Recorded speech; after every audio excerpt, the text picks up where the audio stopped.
ehk siis kui ma räägin nüüd enda kogemusest, et inimene tuleb minuga tõmblema ja ma tean, et see inimene on ka siin spirituaalsel tasandil, ta on sellega tegelenud ja kõike ja kui ma ütlen talle, et kuule, kes hetkel räägib?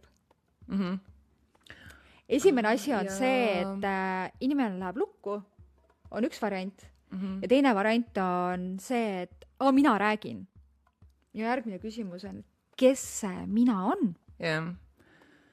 Kas on su ego, kas on su sisemine mees, kas on su sisemine naine, su sisemine laps, ma ei tea, mingisugune goblin sinus? Ja.